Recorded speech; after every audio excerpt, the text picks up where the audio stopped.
You're an atheist. Yes. I could do the same to you, you know. Why? Since you're the host, I won't say it, but in other circumstances, I would say I don't approve of religion. I recognize your right to it. But You don't approve of religion because? Because it's mystical, because it's based on faith, not on reason and facts. So for you, but not for others, okay, what do you care? Somebody wants to worship a Christmas tree or a telephone pole, that's their business. I wouldn't stop them legally. I said I grant them the right to believe anything they want, but I don't have to approve. And the question was, I would say, you know, at them, yeah. But I would never pass any laws to stop them. Yeah. You've got to allow that you're not smart enough to know whether or not there's a God. Yes, I am, and everybody here is. Is what? Smart enough. That doesn't take much intelligence. You know why? Why? Because you're not called upon, I cannot be called upon to know a negative or to prove a negative. If there is a God and you prove it, that's fine. But you can't tell me you can't know that there isn't. I would say, yes, I know that there isn't because I've been given no evidence. Well, but the fact that you've been given no evidence may mean you just haven't been in the right place at the right time. What? I mean, it may mean that. No. No. It could mean that about somebody else, but not about me. Right.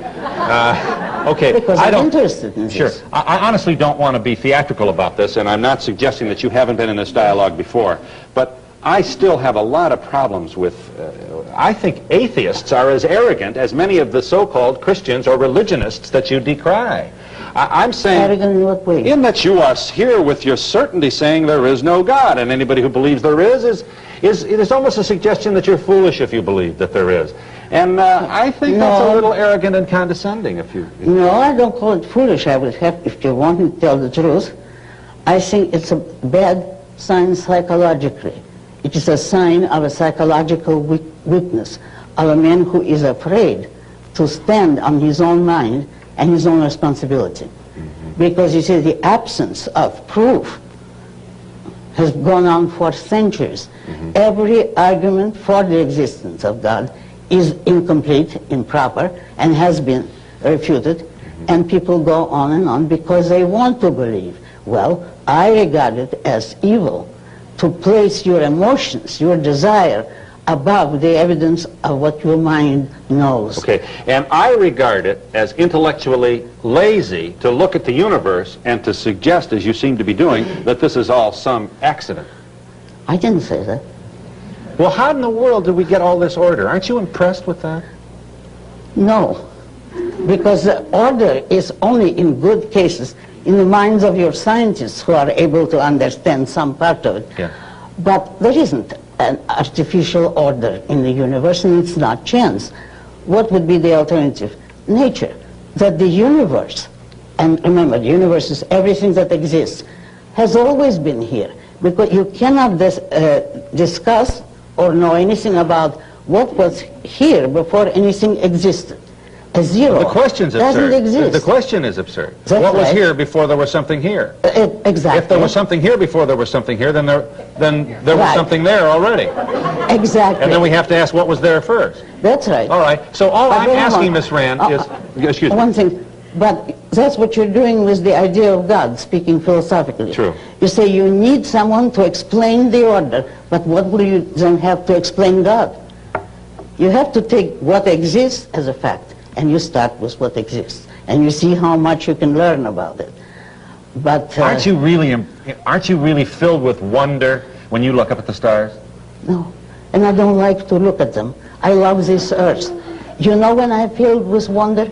When I look at skyscrapers, at the man-made, at what men were able to achieve on their own, unaided, so-called, mind, without the help of faith, desires, or any sort of mysticism. You know what you see in those skyscrapers?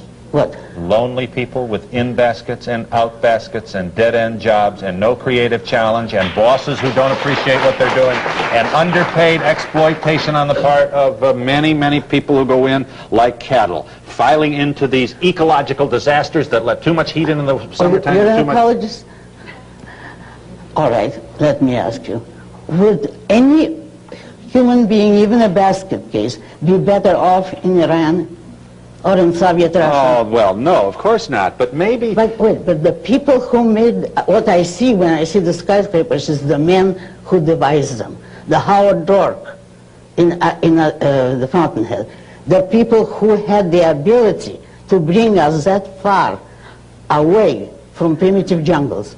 Now that's the achievement. And observe, in this country, the poorest, most handicapped person is better off than a fully abled man almost everywhere else in the world.